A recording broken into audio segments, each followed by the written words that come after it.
Buongiorno a tutti. Oggi è mercoledì 29 luglio. Buongiorno a Gis Nicoletti dall'altra parte del vetro.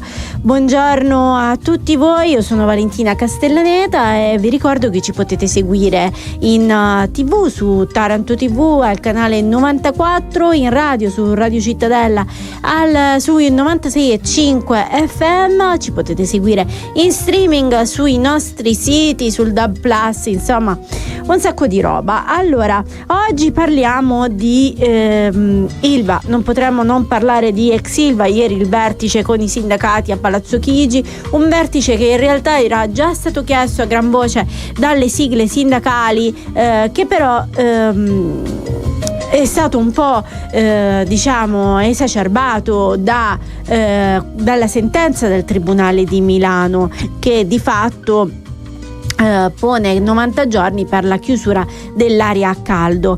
Poi parleremo dello sgombero di Palazzo De Bellis, un palazzo storico, nobiliare, aristocratico in realtà, in Città Vecchia, proprio a 2 passi dal Duomo e vicino al Palazzo Troilo. Per essere chiari, è quel palazzone con la maschera apotropaica a forma di mostro sul portone, un palazzo bellissimo che per 18 anni è stato occupato abusivamente da alcuni tarantini che però non hanno casa, quindi si apre una questione di svuotamento della città vecchia dai cittadini per poi farne, non lo so, vedremo. Ne parleremo con la capa di gabinetto del sindaco Maria Lucia Venneri. E poi ancora i Giochi del Mediterraneo, scopriremo cosa c'è dietro la macchina organizzativa. Abbiamo fatto un'intervista al capo della gestione del personale, dei volontari, logistica, protezione civile, rapporti con i vigili urbani, e quindi vedremo come Taranto si prepara a questa gestione mastodontica, per cui probabilmente non siamo pronti, diciamocelo. Ma adesso cominciamo con la rassegna stampa che chiaramente ci parla soprattutto di Ilva. Piano straordinario per l'ex Ilva, così apre il Corriere del Mezzogiorno. Lo stop all'aria a caldo blocca la cessione. Governo e sindacati cercano la via di uscita. Palazzo Chigi prende atto della sentenza di Milano. Negli stabilimenti proclamate 8 ore di sciopero. La sentenza dei giudici di Milano, in base alla quale entro 90 giorni dovrà essere chiusa l'area a caldo dell'ex Ilva, piomba come un macigno sulle trattative per la vendita. E ieri, nel corso del vertice a Palazzo Chigi, il governo ha annunciato che serve un piano straordinario per risolvere la crisi industriale dell'acciaieria. La Gazzetta del Mezzogiorno titola anche lei con l'Ilva, un piano per l'Ilva, addio all'aria a caldo, il governo studia le alternative, rischia licenziamenti, i sindacati oggi fanno sciopero, c'è un focus a Palazzo Chigi, lite sui soldi e le armi sul taglio del diesel, De Caro, il governo penalizza il sud. Io tra l'altro vi consiglio due articoli a firma di Francesco Casula, che sono alla pagina 2 e 3 su ex Ilva proprio, che sono molto interessanti. Vi leggo un pezzetto, perché dalle sentenze si evince anche l'impatto che ha l'inquinamento dell'aria a caldo, ed è veramente importante. A Taranto si continua a morire di più, soprattutto tra i bambini, scrive Francesco Casula, e quanto emerso dai dati dell'ASL Ionica, che ha illustrato qualche giorno fa alla conferenza dei sindaci dei comuni e della provincia tarantina, un incontro per fare il punto sullo stato della sanità, ma nella quale i vertici dell'azienda sanitaria hanno anche fornito una fotografia dello stato di salute degli abitanti del territorio, evidenziando ancora una volta come la provincia ionica abbia numeri ben più alti delle altre zone. Nell'area del sito di interesse nazionale, il rapporto di valutazione del danno sanitario 2025, si legge nei documenti presentati dall'ASL, rileva eccessi statisticamente significativi di mortalità. andiamo a vedere un po' quali sono i numeri, ma tra i documenti spunta anche il dato relativo ai bambini di Taranto. Se infatti la mortalità infantile in Italia è di 2,5 ogni 1000 abitanti, a Taranto cresce fino a 3,7 ogni 1000 abitanti. Insomma, vi consiglio di leggere questo pezzo. E poi ce n'è un altro che racconta chi sono le persone che hanno fatto la proposta al Tribunale di Milano, insegnanti, ex operai, pensionati e perfino un adolescente. E poi ancora andiamo sulla prima pagina dell'edicola, dove anche qui si parla di Ilva. Serve un piano straordinario per l'ex Ilva, i sindacati proclamano 8 ore di sciopero, è una fotonotizia al centro. E poi Nuovo Quotidiano di Puglia, ex Ilva, il piano post spegnimento, i sindacati sciopero di 8 ore, vertice a Palazzo Chigi dopo lo stop dei giudici, caos, vendita, ora altro bando, Acciaieria non si arrende, a ricorso o sospensiva ma è rebus. Oggi tra l'altro a Taranto ci sarà l'assemblea dei lavoratori e domani e dopodomani capiremo cosa accadrà. Ma torniamo sulla prima pagina del Corriere del Mezzogiorno, che ci parla delle BRT a Bari, ingombranti ma high tech, sul lungomare spuntano le fermate dei bus rapidi. Come potete vedere, da tutte le parti ci sono le lamentele su queste BRT, ma serviranno. Lo sport a Conversano. E poi ancora abbiamo all'interno gestione dei binari di RFI, De Caro lascia a terra l'Agnuco di Emiliano. E poi fondo trasporti azzerato, l'irritazione della regione che rottama bolli auto. La Gazzetta invece continua con la questione legata alla nazionale Italia. C'è Mancini, Malagò ha scelto l'usato sicuro, il Foggia ripescato in Serie C giocherà contro il Bari. E invece per quanto riguarda la cronaca regionale, assalto ai portavalori, scattano gli arresti nell'inchiesta della DDA di Bari, pure la ricettazione di bus STP. Passiamo al Nuovo Quotidiano di Puglia, che oltre a Ilva parla di trasporti. Anche qui si parla di trasporti. De Caro, attacco, tagli a Roma anche sui trasporti. E poi c'è l'allarme incendi, così il fuoco vince sempre, operatori la Puglia ultima, SOS clima ed eventi estremi. Vi ricorderete che il presidente della regione aveva chiesto i Canadair in Puglia, ma gli sono stati negati. Ma non solo. E poi il nodo della rotatoria per la 106, incognita Varco Eni, più sicurezza agli ingressi. Ieri c'è stato un vertice in prefettura fra i sindacati di Eni e i sindacati dei lavoratori di ASL e ARPA dell'ospedale Testa, per cercare di creare una rotatoria al varco 1 dell'Eni, rotatoria i cui soldi sono andati perduti. E adesso ANAS aveva proposto delle soluzioni tampone che però ai sindacati non sono bastati, e il problema diventerà più grosso con i giochi del Mediterraneo e con tutto il traffico in entrata a Taranto dalla 106. Ma come andrà a finire la storia lo scopriremo solo vivendo, e noi adesso ci fermiamo e quando torniamo iniziamo con i nostri approfondimenti.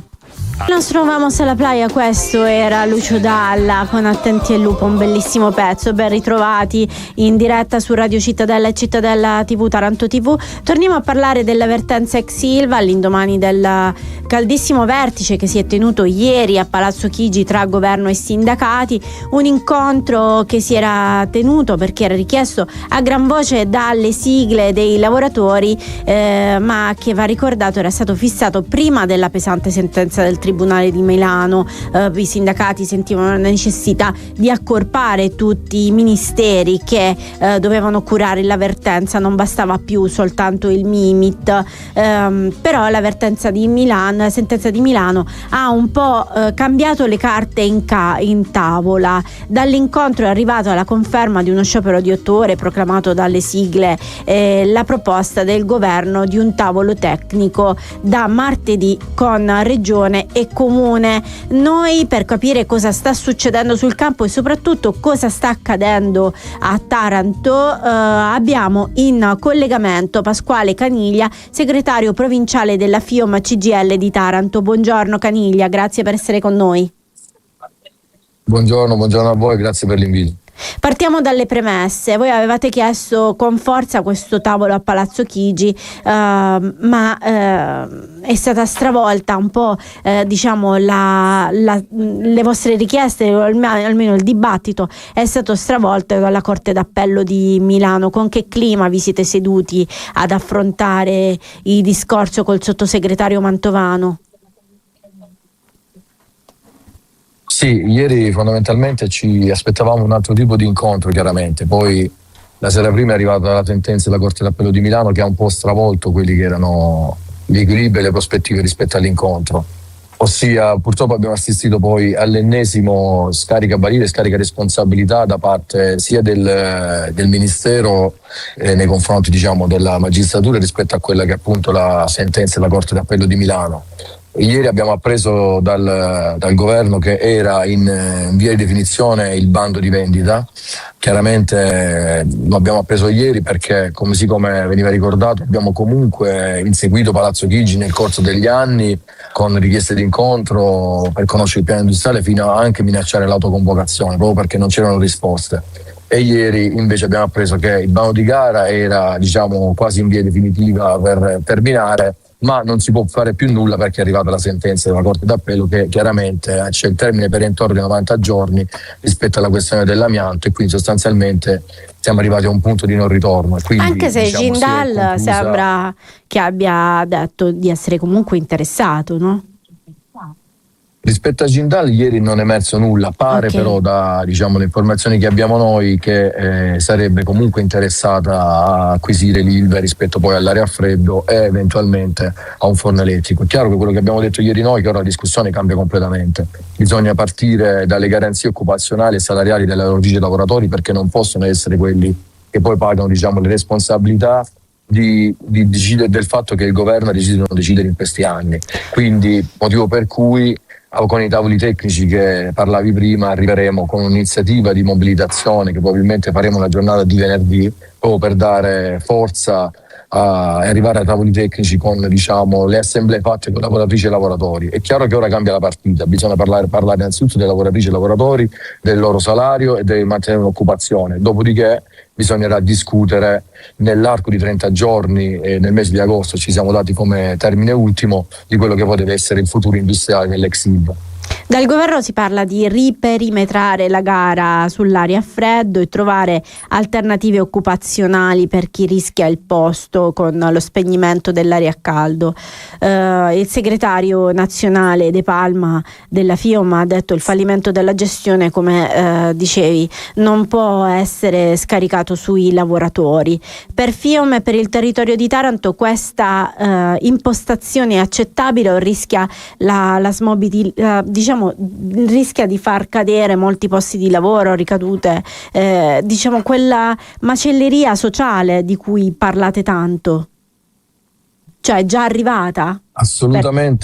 Assolutamente sì. Sì, se non viene gestita e quindi non vengono date le garanzie, appunto, come dicevo prima, ieri l'abbiamo detto in maniera chiara anche al governo in sede di Palazzo Chigi, se non si discute di questo con il sindacato è chiaro che arriviamo a rischiare appunto la macelleria sociale. Proprio per questo motivo abbiamo chiesto garanzie sia occupazionali che salariali.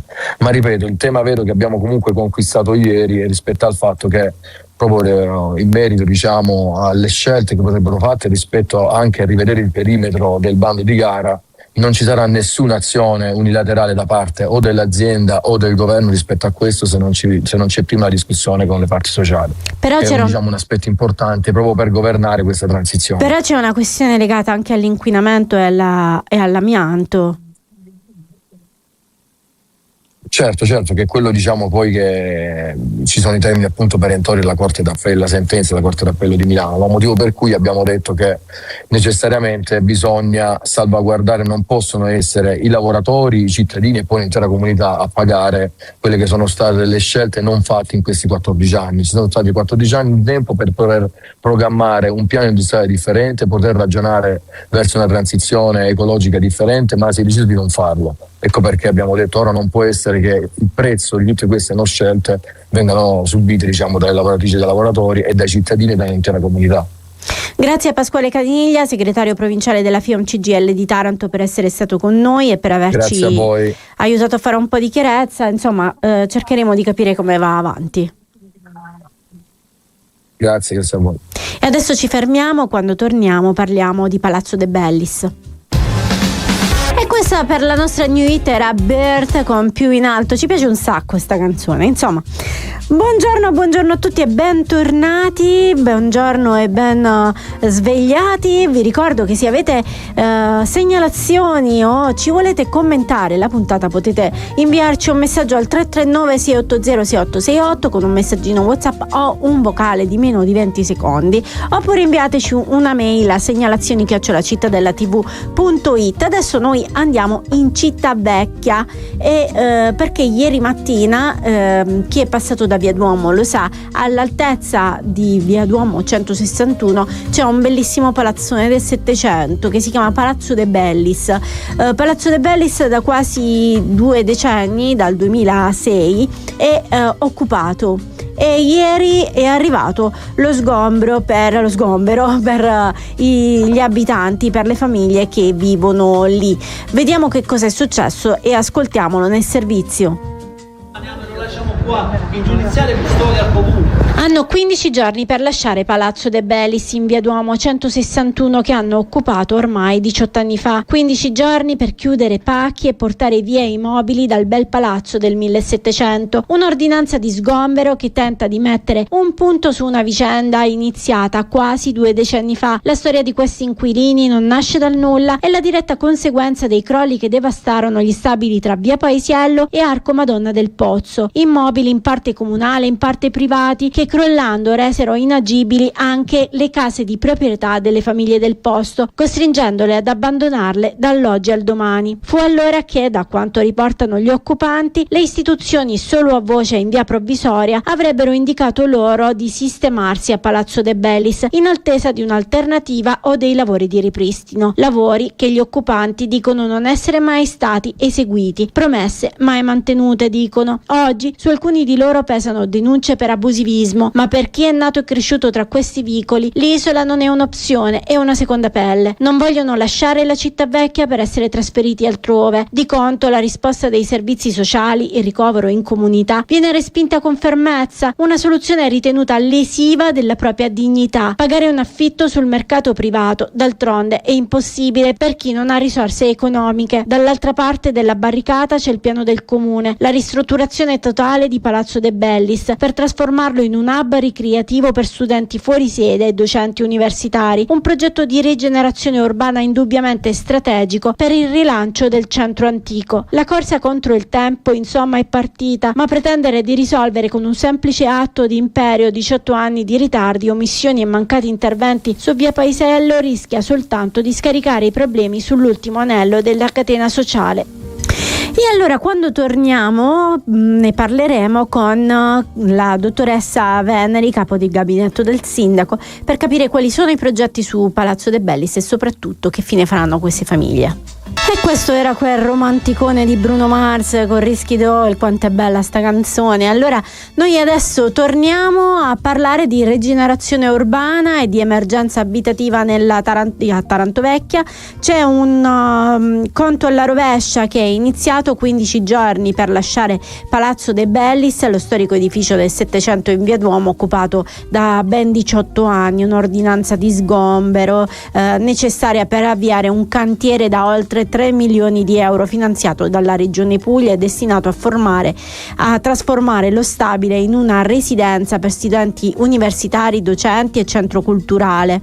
Sullo sfondo però c'è una situazione sociale. Per parlare di tutto questo noi abbiamo in collegamento Maria Lucia Veneri, capo di gabinetto del Comune di Taranto. Buongiorno dottoressa e benvenuta a Radio Cittadella e a Taranto TV. Buongiorno a voi. Allora, partiamo dalla scadenza imposta, 15 giorni per sgomberare, perché il progetto universitario è importante, rischiamo di perdere un bel po' di soldini. Sì, parliamo di 3 milioni di euro, quindi insomma mi sembra, al di là della cifra insomma che si perde, comunque sia la valorizzazione di un palazzo del genere è necessaria in un'ottica diciamo di valorizzazione di tutto il patrimonio culturale che abbiamo a Taranto, quindi l'intendimento dell'amministrazione è quello di impegnarsi in questo senso, lasciare occupata una risorsa del genere da 9 persone, perché si tratta di 9 individui, insomma è un peccato, no? Al di là sì, perché stiamo parlando di formale, ecco. Stiamo parlando di un palazzotto aristocratico del 1700 sì, con dei fregi. Un palazzo nobiliare del 700, certo, con i soffitti affrescati. Parliamo davvero di un patrimonio importante. Ieri sono entrata solo nel cortile, quello che ho visto era bellissimo ed è peccato che sia occupato e soprattutto che non ci sia non ci sia nessuno a prendersene cura, però si apre anche una questione fatta dell'emergenza abitativa a Taranto. C'è un'emergenza sociale, loro hanno raccontato di essere arrivati a occupare il palazzo dopo il crollo di alcune palazzine in via Paisiello dove loro abitavano. C'è comunque un'emergenza abitativa a Taranto Vecchia e anche una questione di svuotamento della città vecchia, chiedo. Sì, certamente c'è una questione di emergenza abitativa. C'è da dire che negli anni precedenti in cui io non c'ero, però per quello che ho potuto sapere, insomma, ci sono stati dei tentativi di allocazione delle famiglie in altri posti, ma in altre abitazioni a disposizione dell'ente, ma sono stati rifiutati, comunque non accettati, non ritenuti idonei alle loro, diciamo, esigenze, per cui poi si è avuta, diciamo, l'occupazione abusiva con delle conseguenze, perché chiaramente chi ha subito, diciamo, una denuncia per occupazione abusiva poi non ha diritto ad avere, diciamo, a beneficiare dell'edilizia residenziale pubblica, diciamo. Quindi, sì, non può entrare in graduatoria. Esatto, non può essere inserito in graduatoria. Per cui insomma 18 anni di abuso, perché purtroppo di questo si parla, sono ormai diventati un problema, nel senso che sicuramente i servizi sociali che sono, io non so se voi avete qualche feedback sui nostri servizi sociali, ma funzionano veramente molto bene, lavorano molto bene, si occuperanno, adesso li hanno sistemati in un alloggio sociale di emergenza, ma si occuperanno di progetti personalizzati per cercare comunque di sistemare queste persone anche attraverso, diciamo, il coinvolgimento dei privati in luoghi in cui possano, diciamo, stare bene. Però ecco, è un problema questo discorso dell'abusivismo, perché per l'ente chiaramente è un problema, perché le risorse vengono impiegate, cioè vengono bloccate, non possono essere rivitalizzate e sfruttate, e poi per le persone stesse che hanno comunque commesso questo abuso è un problema, perché poi perdono il diritto ad essere inseriti in graduatorie pubbliche. No, ma poi pubbliche, mi chiedo, no? Che chi con una denuncia di abusivismo riesce ad avere un contratto di locazione, cioè io non lo farei. Sì, certamente, però ripeto, c'è tutto un lavoro in questo senso svolto dagli uffici che anche in passato ha dato dei risultati positivi, quindi io sono fiduciosa in questo senso e la sistemazione si troverà certamente. Per ora sono comunque in un alloggio sociale di emergenza che è nuovo di zecca, nel senso realizzato da poco, avremmo dovuto inaugurarlo prima di utilizzarlo, ma in realtà l'abbiamo usato per l'emergenza. Vabbè, è andata così. Dottoressa Veneri, Ultima domanda, parliamo un po' di quello che diventerà velocemente Palazzo De Bellis, che tra l'altro è stato anche set di tanti film in questo periodo, cioè durante l'occupazione. Palazzo De Bellis sicuramente diventerà un centro polifunzionale e culturale, perché il progetto riguardava proprio, cioè il progetto e il finanziamento riguardava proprio la valorizzazione del patrimonio culturale e innovazione di luoghi della cultura pubblica, non statali, chiaramente pubblici non statali, e quindi diventerà un centro polifunzionale in cui sarà coinvolta l'università, sarà anche un centro inclusivo, per cui la caratterizzazione è importante, è fondamentale nell'ottica dello sviluppo culturale, che è assolutamente culturale e turistico, che è assolutamente l'impronta che questa amministrazione vuole dare al suo mandato.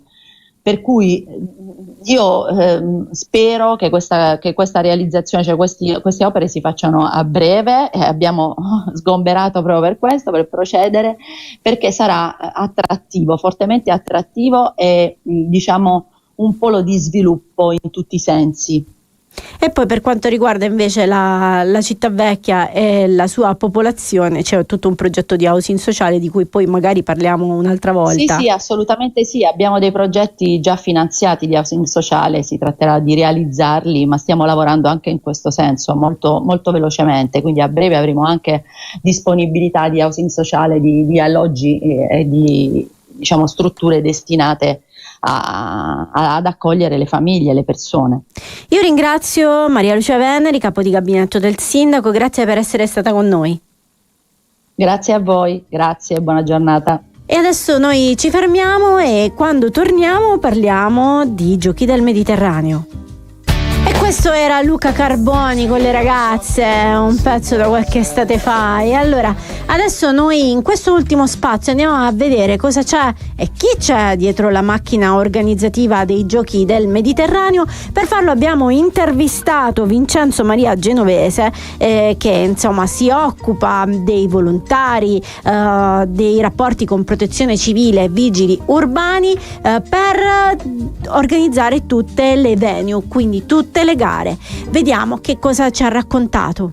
Hai imparato però a conoscere Taranto come città? Ormai vivo qui da 1 anno e mezzo, quindi conosco abbastanza bene la realtà tarantina. E ha studiato tutte le nostre abitudini. Assolutamente sì, e me ne sono innamorato, devo essere sincero, perché la città di Taranto la ritengo una delle città che ha maggiore potenziale in Italia.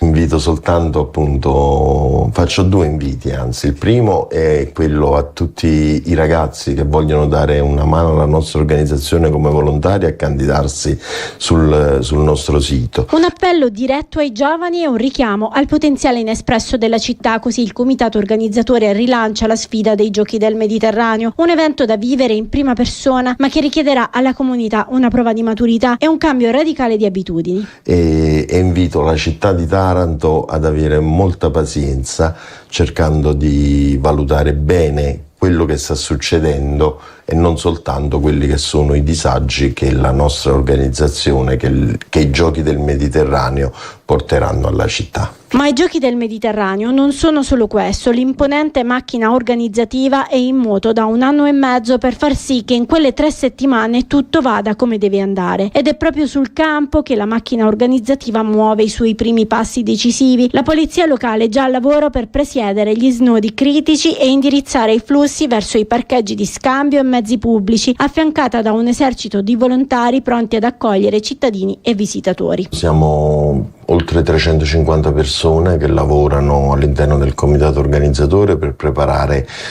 tutto quello che sono i servizi, i supporti e la gestione di questa stupenda manifestazione che vedrà Taranto e il comprensorio protagonisti, tutta la Puglia protagonista all'interno del bacino del Mediterraneo. Ci sono anche tantissimi volontari, noi utilizzeremo circa 3.000 volontari in totale. I volontari sono davvero la parte più sana e più bella dei giochi. E poi c'è la collaborazione con la protezione civile, perché non può mancare. La protezione civile ci ha dato ampia disponibilità per sostenerci in tutti quelli che sono gli aspetti legati soprattutto all'esterno degli impianti. La collaborazione che abbiamo con la Polizia Municipale di Taranto è straordinaria, è iniziata da subito, da quando siamo entrati nella fase esecutiva, abbiamo sviluppato insieme tutti quelli che sono gli aspetti legati all'impatto dei giochi sulla città, ed è proprio l'impatto che avremo noi sulla città che è la cosa che mi preoccupa, perché il timore è che la città possa non essere totalmente preparata a quello che succederà ad agosto. Sì. 3 settimane di pazienza e impegno collettivo per dimostrare l'efficienza di un'intera comunità. Tra la gestione del traffico e l'energia dei ragazzi sul campo, Taranto si mette in moto per vincere la sua sfida più importante. I tarantini sono fortunati ma ancora non l'hanno capito. Siamo fortunati ma ancora non l'abbiamo capito, ha detto Vincenzo Maria Genovese. C'è un sacco di potenziale inespresso e insomma saranno 3 settimane, quasi 3 settimane di sacrifici. Non sarà possibile proprio girare in macchina, dovremo fare un po' di attenzione e cercare di capire come spostarci, però manca poco meno di un mese e ce la faremo, sopravviveremo. Il 4 settembre è vicino, ragazzi. Ma no, ci correremo tutti i giochi del Mediterraneo, Gis, ce li godremo tutti. Allora, noi siamo arrivati alla fine. Io ringrazio il nostro Gis Nicoletti alla regia, che oggi ha messo proprio bella musica e ci ha fatto divertire. E vi ringrazio, vi ricordo di inviarci una mail a segnalazioni@cittadellatv.it se avete qualcosa da segnalarci, o un messaggio al 339 680 6868. L'appuntamento con Buongiorno Taranto torna domani mattina, ma non vi preoccupate perché la nostra informazione continua sia su Radio Cittadella che su Taranto TV. Buona giornata e ciao!